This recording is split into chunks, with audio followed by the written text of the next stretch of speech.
Kita mulai.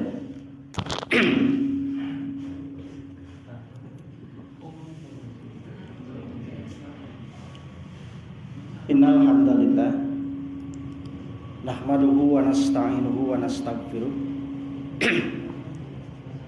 wa na'udzu billahi min syururi anfusina wa min sayyiati a'malina may yahdihillahu fala mudhillalah wa may yudlilhu fala hadiyalah.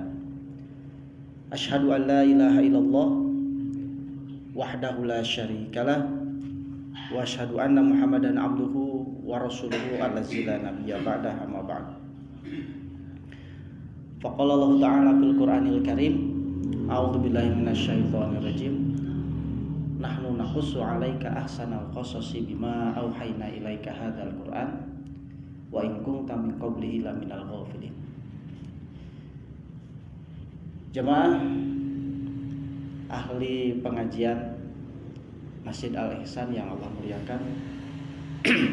Alhamdulillah pada kesempatan ini kita sangat hiung ya terawih mohon.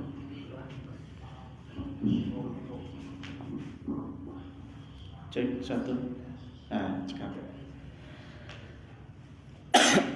Alhamdulillah pada kesempatan malam ini kita dipertemukan Allah setelah cukup lama vakum di bulan kemarin ya. Alhamdulillah malam ini kita bisa kembali mengadakan kajian sekaligus juga mungkin silaturahim lah.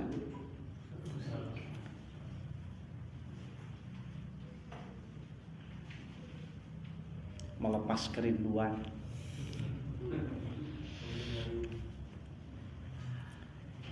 Iya. Di terakhir kajian tentang parasit akidah, kita sempat membahas tentang agama-agama kultur Samiyah gitu.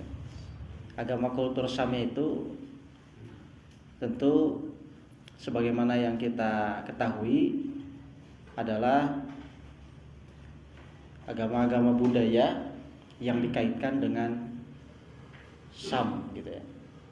Keturunan Sam. Nanti ke bawahnya ya tentu saja ada garis-garis keturunan baru yang kemudian ada diterangkan, disebutkan dalam sejarah itu bangsa-bangsa ya, semacam bangsa Akadia, Kaukasia dan lain sebagainya. Nah, ini masuk ke agama Kholdan. Agama Kholdan itu sebetulnya apa gitu ya? Kholdan itu apakah ada kaitannya dengan Khaldun, Ibnu Khaldun, nah, atau jangan-jangan tidak ada kaitan sama sekali? Nah, Kholdan itu ternyata ini kita temukan dalam peta gitu ya, sejarah. Salah satu cikal bakalnya negara Azerbaijan gitu. Nah, itu di Azerbaijan ada juga satu kota, satu negeri yang disebut dengan Kholdan gitu. Nah, Kholdan inilah yang akan kita bahas itu ya. Leluhurnya mereka memiliki semacam agama yang tidak jauh berbeda dengan agama-agama kultur sebelum-sebelumnya. Emang ada kaitan dengan kebudayaan atau pengaruh keyakinan-keyakinan yang diajarkan dari kaum Sam gitu ya, dari bangsa Sam. Kalau kita lihat di Google Map ada nggak ya Kholdan? Ada, tapi pakai huruf X gitu. Saldan, Haldan. Nah, itu masuk ke wilayah Azerbaijan. Ya, kalau kita melihat Azerbaijan itu negara yang mayoritas penduduknya saat ini adalah Muslim gitu kan, Muslim penduduknya. Tapi dari mayoritas penduduk Muslim itu hanya sekitar 10%-nya Sunni gitu. Jadi yang 90%-nya Syiah gitu. Dan ini ada kaitannya juga dengan ke masa keemasannya kerajaan Syiah Islam pada masa Safawiyah. Ini Ustaz Abdi sempat bahas dulu itu ya, ada keterkaitan dengan itu. Makanya wajar kalau ternyata memang dari segi pemahaman dan juga corak-corak keagamaannya itu ada keyakinan-keyakinan yang masuk gitu ya. Termasuk juga sisa-sisa peninggalan daripada agama Khaldan itu gitu. Nah, yang menarik sebetulnya dari bangsa Khaldan itu kalau kita lihat memang yang namanya agama kultur itu selalu identik dengan kisah, bukan kisah, dongeng. Harus dibedakan gitu antara kisah dan dongeng. Yang namanya agama kultur, agama budaya itu akan selalu terkait dengan mitos, dengan cerita-cerita, dengan dongeng-dongeng.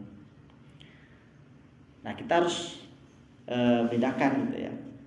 Karena di Al-Quran pun ada banyak kisah gitu kan. Salah satu kandungan keistimewaan mukjizat dari Al-Quran itu ada terkandung kisah. Tapi berbeda dengan dongeng-dongeng, dengan cerita-cerita yang tertulis dalam kitab-kitab agama-agama kultur. Tentu saja kalau yang namanya dongeng, Pak, yang namanya dongeng itu biasanya itu lahir dari takhayul, lahir dari hayalan gitu. Berbeda dengan kisah yang terkandung dalam Al-Quran.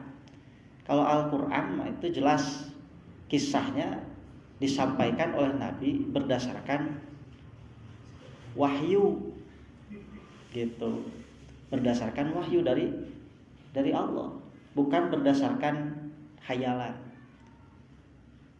Hari diurang kan sarua begitu kental dengan mitos, begitu kental dengan dongeng.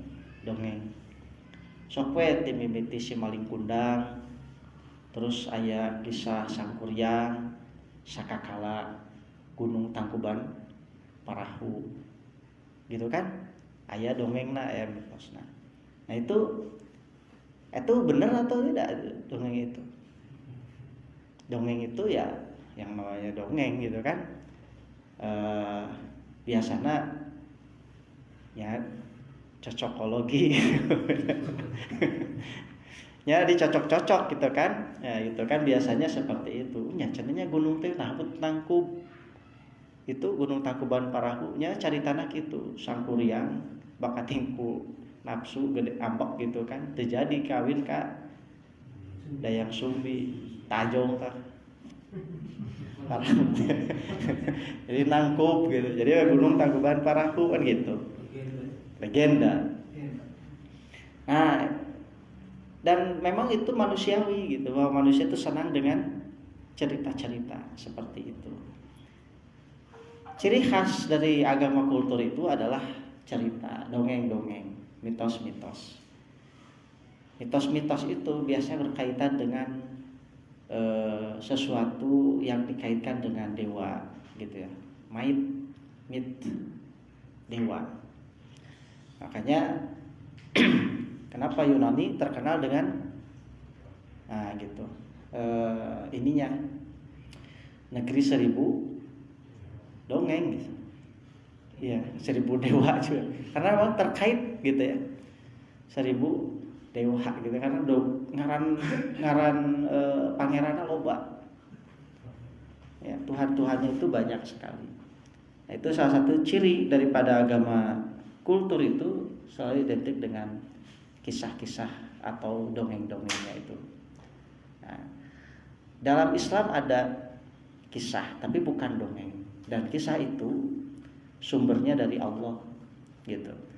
Dan tidak semata-mata sekonyong-konyong itu hanya kisah kosong gitu. Bahkan kisah itu mengandung makna yang dalam, mengandung arti yang sangat bermakna gitu. Dan itu kita bisa mengambil pelajaran. Dari kisah itu kita bisa mengambil manfaat. Beda Pak lamun dongeng mah teu aya pulunganna. Sok dongeng ya paling dongeng mah cekolot baheula lagi ngabobodo anu cengeng gitu kan. Nah, kalau kisah dalam Al-Qur'an itu banyak sekali hikmah yang terkandung dalam kisah-kisah itu. Ya, kalau dongeng ya rata-rata rame biasanya kalau dongeng. Ya, rame. Kalau kisah coba kisah Nabi Musa dengan Nabi Khidir gitu kan. Itu kan sangat penuh syarat makna hikmah gitu dalam perjalanannya itu. Ya kalau dongeng wah pokoknya masa rame weh gitu. Naga, gelut, ejeun, raja monyet ya gitulah segala macam. Nah, dalam agama Khaldan itu kental sekali dongeng-dongeng yang nanti kemudian dongeng-dongeng itu akan mempengaruhi penafsiran khususnya orang-orang Islam gitu ya, ketika menafsirkan ayat-ayat tertentu khususnya berkaitan dengan kisah gitu. Nah, ini seringkali kita juga terjebak gitu ya, dan tidak selektif atau kurang menyaring gitu ya, memfilter bahwa ternyata ada banyak dongeng-dongeng yang mempengaruhi gitu. Dan itu jangan sampai menjadi satu keyakinan atau menjadi satu kepercayaan bahwa itu adalah kisah yang sebenarnya. Dan itu bisa berbahaya gitu ya. Nah, terkait dengan dongeng-dongeng itu kita ambil dua contoh saja ya. Dua contoh saja. Yang pertama, dalam agama Khaldan itu ada salah satunya dongeng tentang banjir besar. Kalau kita melihat di agama-agama yang lain pun sama, kisah tentang banjir besar itu ada, tapi berbeda-beda versi gitu. Dan ternyata bahwa kejadian banjir besar itu gitu ya, tidak hanya melanda pada masa Nabi Nuh saja.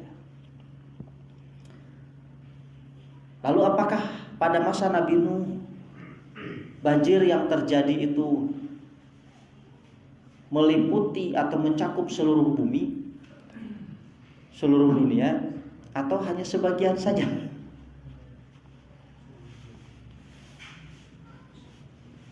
Gitu.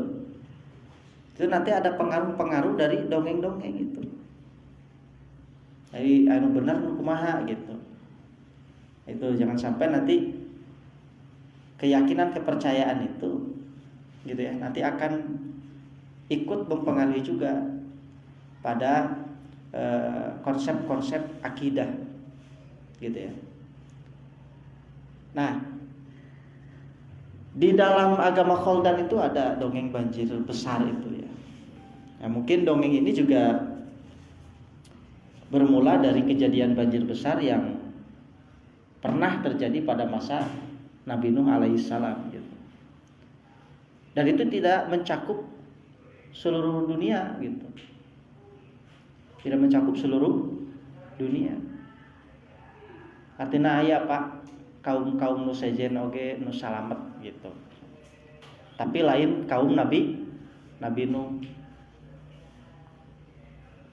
Dan ini yang kemudian nanti berinteraksi lagi gitu dengan kaumnya Nabi Nuh alaihissalam. ada dakwah. Anu dihabiskeun menyaeta umat Nabi Nuh we harita gitu. Nah, meskipun kalau kita runtut gitu ya dengan peristiwa sebelumnya, bahwa seakan-akan peristiwa banjir Nabi Nuh itu menghabiskan seluruh manusia, sehingga manusia yang tersisa itu ya tinggal keturunan Nabi Nuh gitu. Sehingga ada istilah bahwa Nabi Nuh itu sebagai bapak manusia yang kedua setelah Nabi Adam. Ya kan, Nabi Adam itu kan keturunannya. Nah, kemudian pada masa Nabi Nuh hilang habis gitu kan. Bahkan pengikutnya pun meninggal karena wabah gitu kan. Yang tersisa tinggal ketiga putra Nabi Nuh yaitu Sam salah satunya kan. Nah itu, nah seperti itu. Nah itu juga nanti akan menjadi salah satu pertimbangan gitu ya, pemikiran kita. Nah, kalau kita lihat dari konteks ayatnya tidak begitu ternyata gitu ya, bahwa ternyata memang azab itu gitu ya, azab itu hanya menimpa pada Nabi Nuh alaihissalam saja, pada umatnya Nabi Nuh alaihissalam saja gitu. Nah, itu kalau kita baca dari buku Parasit Akidahnya Ustadz Marsedek gitu ya, kejadian banjir pada masa Nabi Nuh itu mencakup berbagai wilayah, diantaranya daerah Irak gitu ya. Kemudian sebagian Asia Kecil, Saudi Arabia Utara, kemudian juga Iran dan perbatasan Kashmir. Nah, orang-orang yang selamat dari banjir itu secara turun-temurun ngadongeng gitu, mengkisahkan peristiwa banjir besar itu. Tepikeun ka cucu ka incuna ngadongeng deui. Tah biasanya ya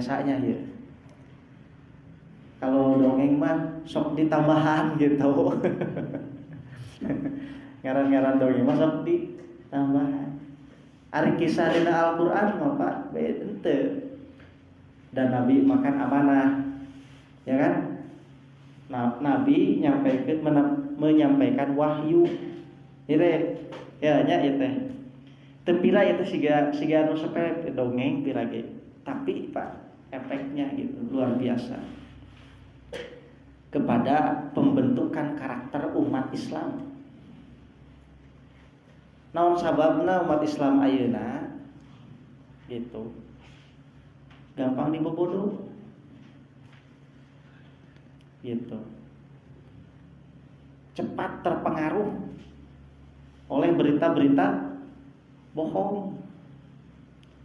Ayo berita tarima langsung ditepikeun di batur, teu dipariksa heula. Itu teh kebiasaan yang salah, itu teh kebiasaan yang sangat fatal, keliru besar. Kenapa? Karena itu bukan ajaran Islam. Ajaran Islam itu Pak, ketika menerima informasi tabayun tuh Pak, di surat Al-Hujurat ya ayyuhallazina amanu, wahai orang yang beriman, in ja'akum fasiqun binaba'in fatabayyanu. Eta Pak ajaran Islam. Nuhun nampi berita, artinya berita wish share, nampak berita share tanpa dicek kebenarannya. Itu bahaya Pak. Itu bahaya. Kata Allah patabayan gitu ya. Tabayun biasa. Sebab apakah kamu mau gitu kan? Kamu nanti akan menyesal di kemudian hari ketika ternyata berita yang kamu sampaikan itu adalah berita yang tidak benar. Berita bohong, berita hoax gitulah ayeuna. Nah itu Pak. Nabi mah Pak amanah. Itu Nabi itu amanah. Bahkan Nabi itu kan uswah gitu kan. Laqad kana lakum fi Rasulillahi uswatun hasanah. Sungguh pada diri Rasul itu ada uswah hasanah. Nabi itu amanah, Pak. Ulah kena itu mah nabi. Itu mah nabi urang moal bisa nuturkeun. Atau karena nabi diutus. Ngan sakadar dilalajoanan mah. Nabi diutus itu untuk diikuti gitu. Nabi diutus untuk dicontoh. Ulah jadi alasan. Itu mah nabi. Urang mah saha tuh. Justru Nabi itu memberikan contoh gitu. Nabi itu amanah.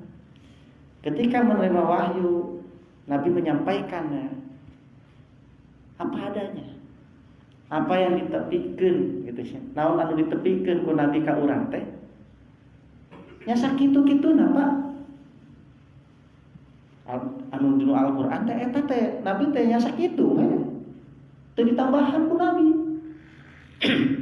Jadi Nabi tidak menambah juga tidak mengurangi gitu. Tidak disembunyikan. Apa yang harus disampaikan, disampaikan. Gitu. Tidak ditutup-tutupi. Dan juga tidak ditambah. Teu wani, Pak, Nabi mah nambah-nambah. Terus siga urang.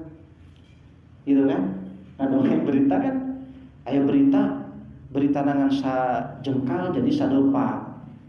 Sadopa jadi sahasta. Gitu kan? Kita mah gitu. Berita teh asalna bener, kaituna jadi teu bener gitu. Nabi tidak gitu. Nabi itu amanah. Harusnya itu jadi contoh kita. Jadi ketika menerima berita, menerima informasi, menerima wahyu, Nabi sampaikan apa adanya. Itu ditambahan kan. Sakit tuh gitu kan.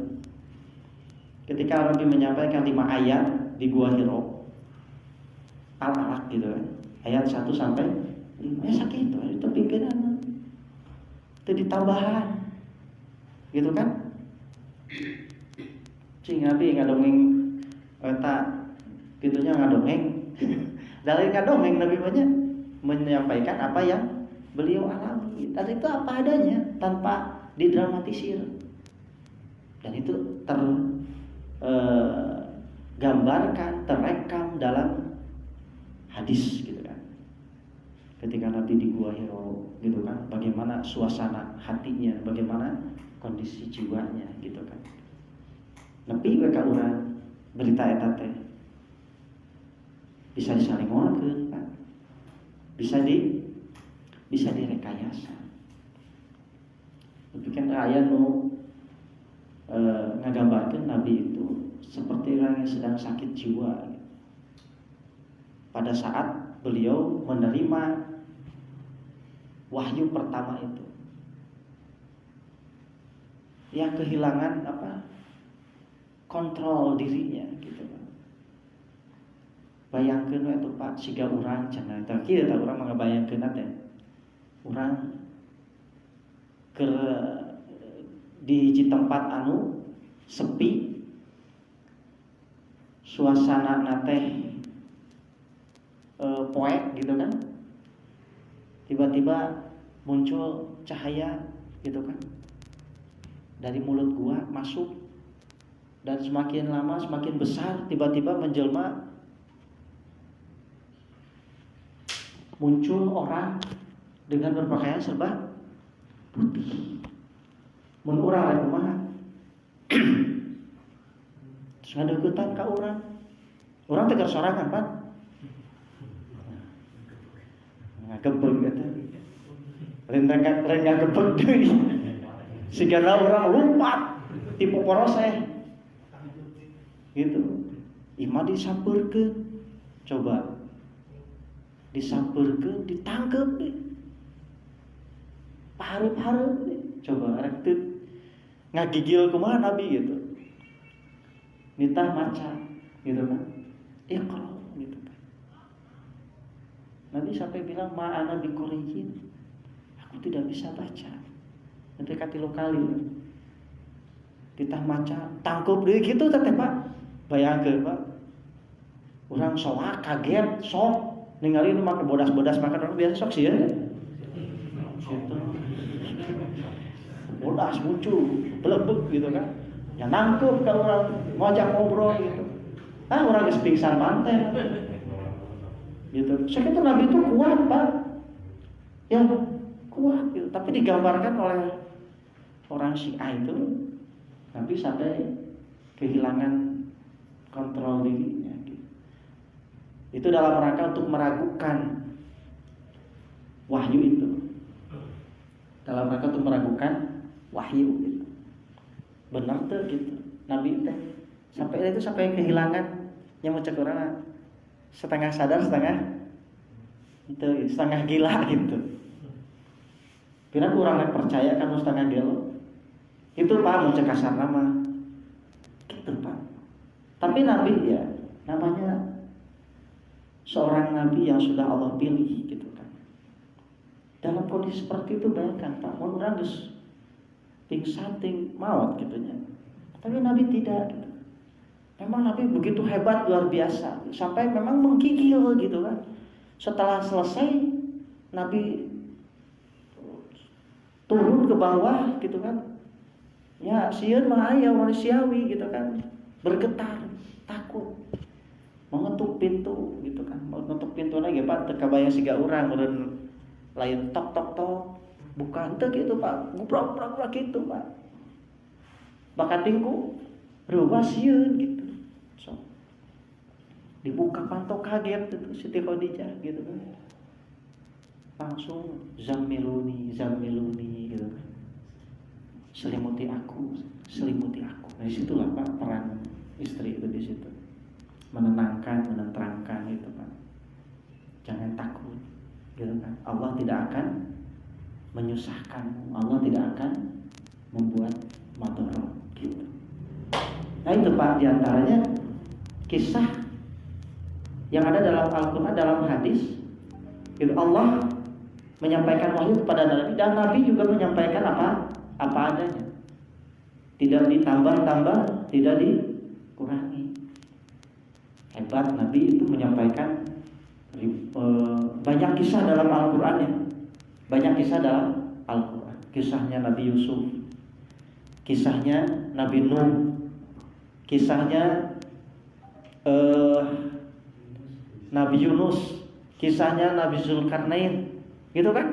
Kisah Nabi Zakaria, kisah Nabi Isa, semuanya disampaikan oleh Nabi Muhammad SAW. Dan itu tidak ditambah-tambah dan tidak dikurangi. Dan sebetulnya itu diakui oleh ahli kitab. Ahli kitab pun mengakui. Karena apa yang disampaikan oleh Nabi itu sesuai persis seperti apa yang tertulis dalam kitab-kitab mereka. Adapun perbedaan-perbedaan itu, mereka tahu bahwa itu adalah yang salah ada pada kitab mereka. Karena kitab-kitab mereka sudah direkayasa, sudah dirubah sedemikian rupa oleh para pendeta-pendeta mereka. Gitu Pak. Mereka tahu itu kebenarannya. Nah, makanya kaitan dengan kisah ini gitu ya. Islam sudah memberikan contoh melalui teladan Nabi Muhammad SAW.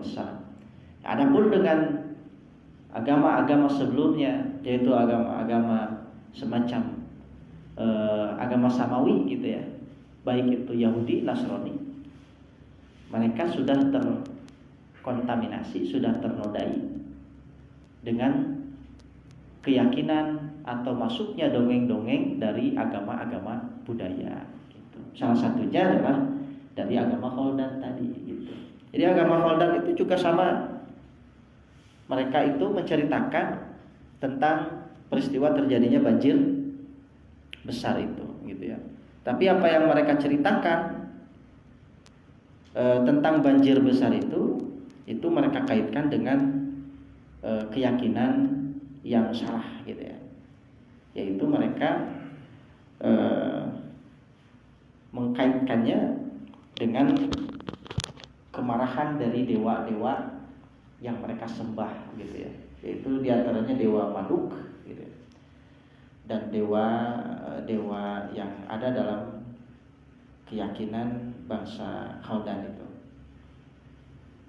Bahkan itu juga sempat mempengaruhi bangsa Romawi dan Yunani gitu ya. Itu bisa dilihat dari cerita Unuk dan Manu gitu ya. Manusia pertama.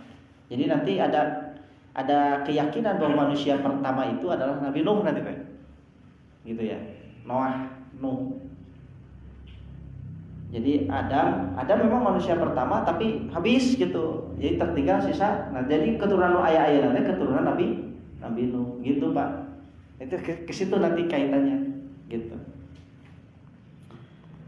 Nah, kemudian selain dongeng banjir besar itu, kita bisa melihat juga yang nanti mempengaruhi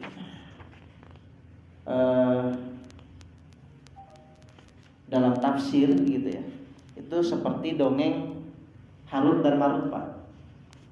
Ya, dongeng Harut dan Marut ini salah satu dongeng yang cukup populer ya, kaitannya dengan sihir yang terjadi pada masa Nabi Sulaiman.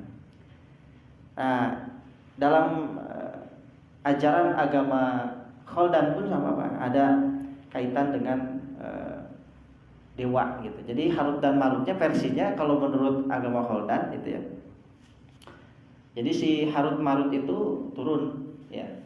Ini ada indikasi ya bahwa mereka sebetulnya pernah mendengar gitu kisah ini sebelumnya gitu. Tapi dari orang tua mereka dengan versi yang berbeda dan sudah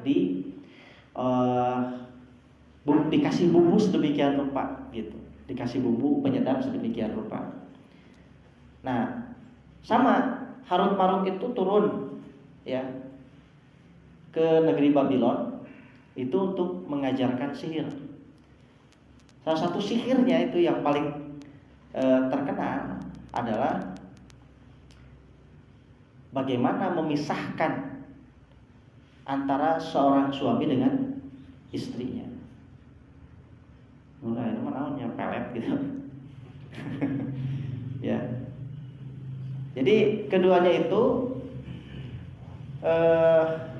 pada awalnya mereka itu adalah semacam dewa atau malaikat gitu. Kemudian mereka turun ke bumi untuk merasakan bagaimana sih rasanya menjadi manusia. Dalam riwayat atau dalam dongeng-dongeng yang lain di Israiliyat ya. Jadi Harut Marut itu pernah mengatakan bahwa kenapa sih manusia itu tidak bisa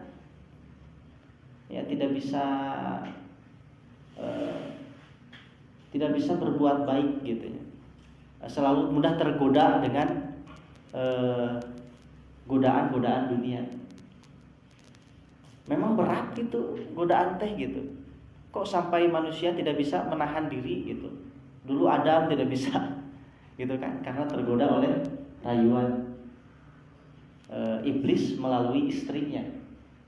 Nah, kenapa sih manusia tidak bisa menahan itu?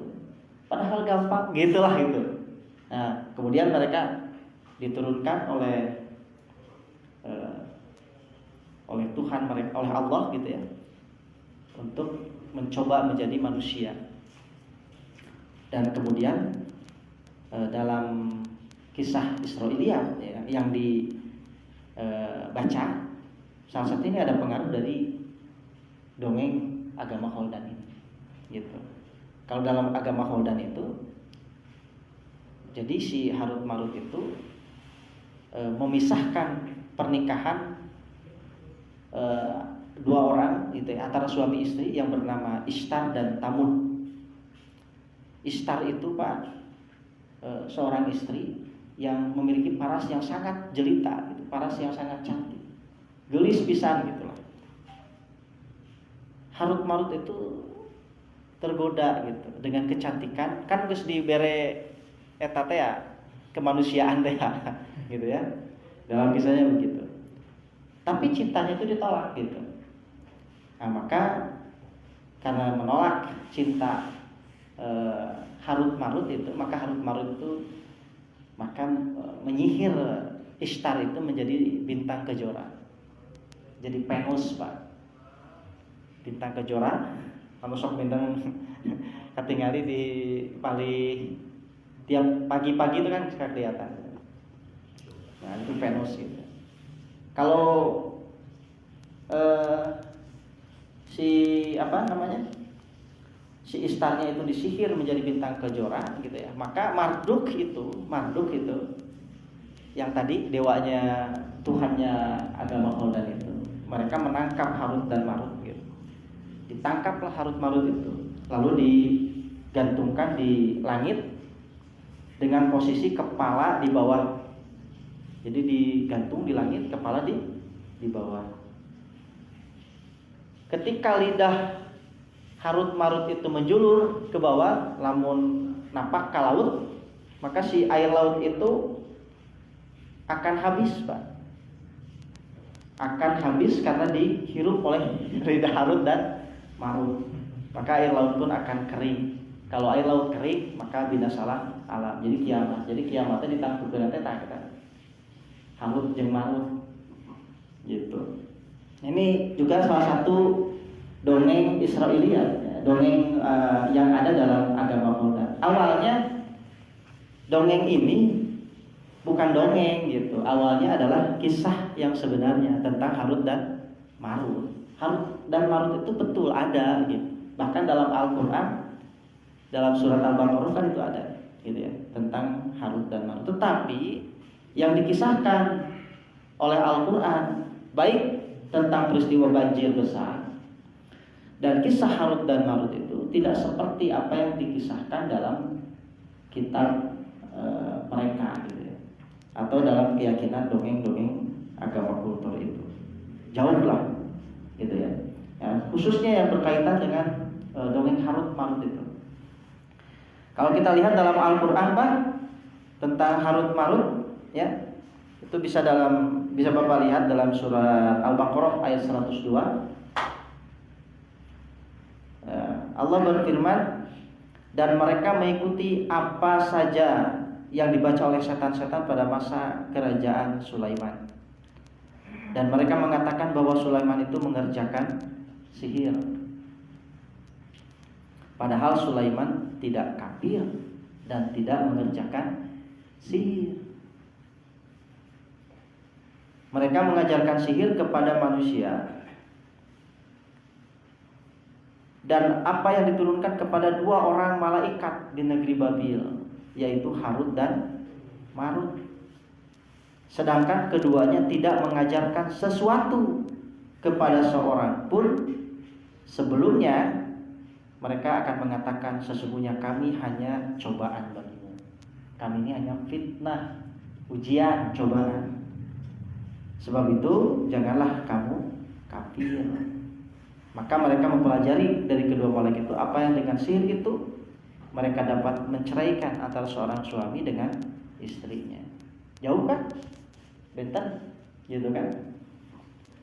Di Al-Qur'an mah ya justru Harut Marut tidak seperti yang dikisahkan dalam dongeng itu, gitu. Harut Marut itu adalah utusan dari Allah.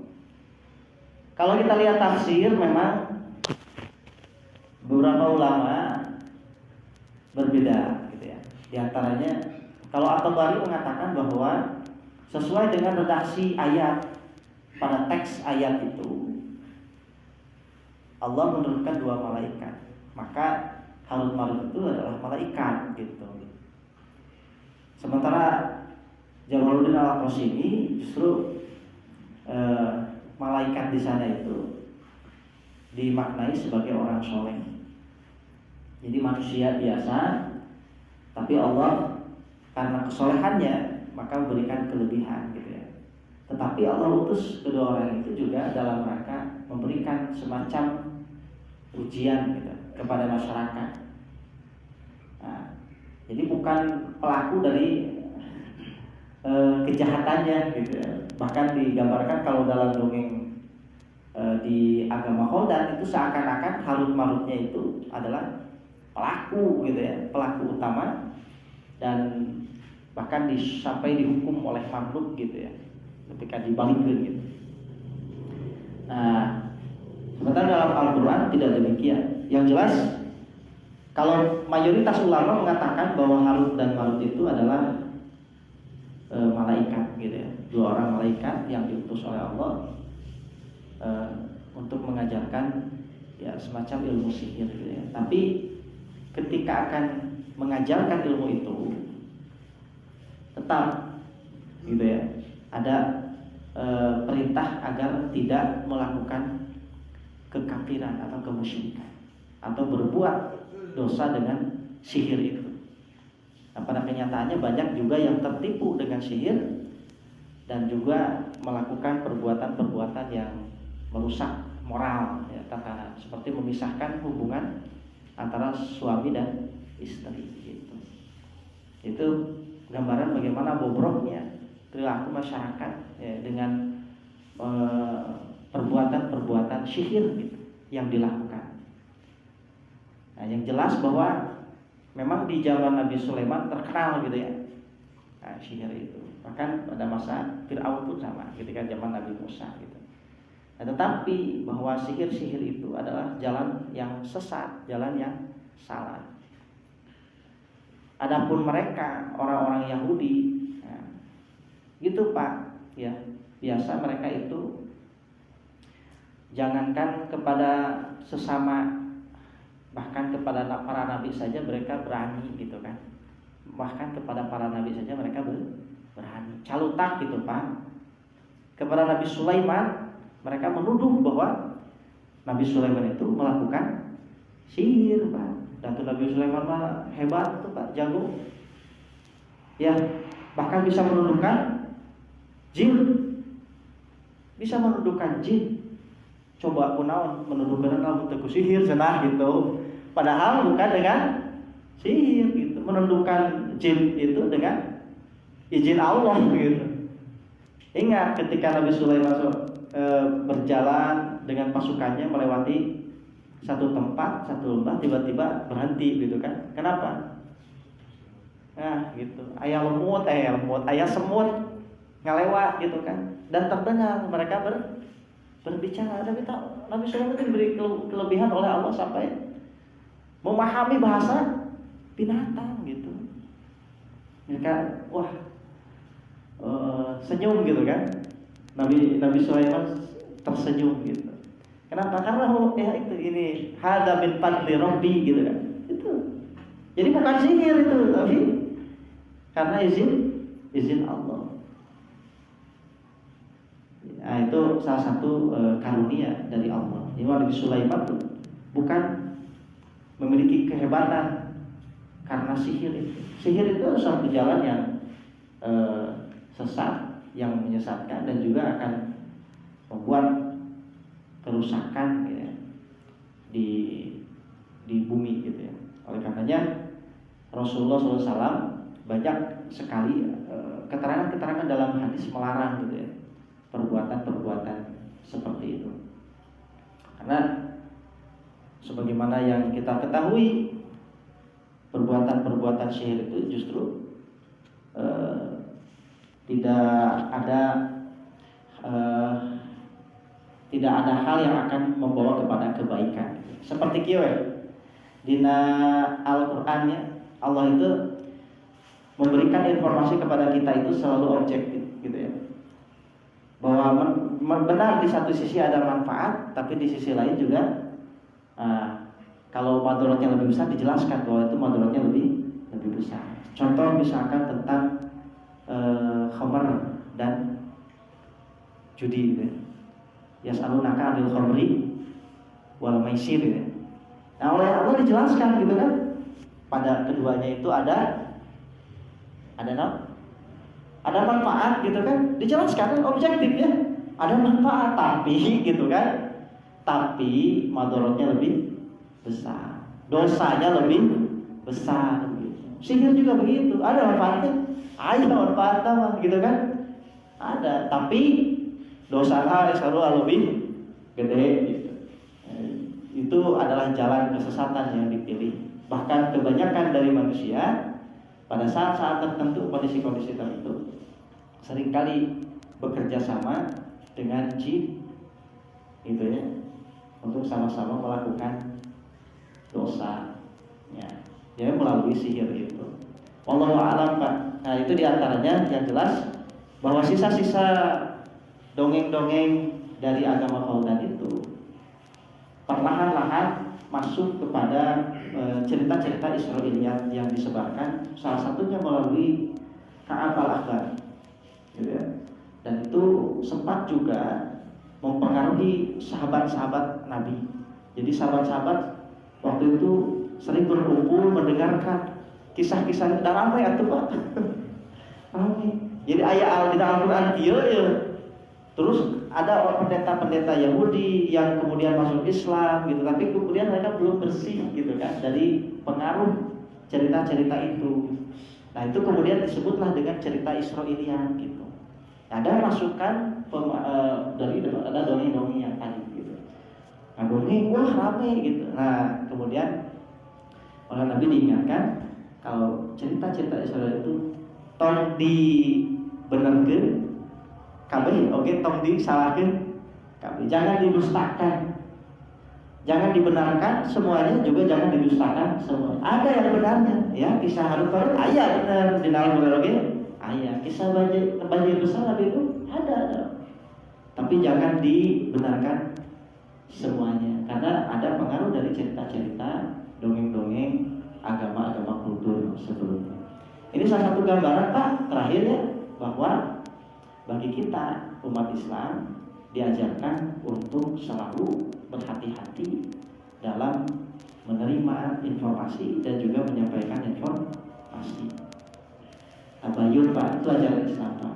Jadi umat Islam itu harus cerdas gitu intinya. Tong gampang begitu dapat berita share, berita share gitu. Cek and dicek gitu ya. Cari sumbernya. Itu Pak ya. Mudah-mudahan manfaatnya. Untuk selanjutnya nanti insya Allah kita masuk masih dalam agama-agama Samnya yang akan kita bahas dari agama-agama kecilnya ya. Nanti akan sampai ke sejarah asal mula agama Arab kuno itu. Namun bintina, namun sababna orang-orang Arab harita zaman jahiliyah buat nyembah sebangsa Manat, Hubal, karena itu. Itu nyempanya hatur nuhun. Jazakumullah khairan katsiran. Terima kasih atas perhatiannya. Aku qauli hadza wa astaghfirullah li wa lakum. Wassalamualaikum warahmatullahi wabarakatuh.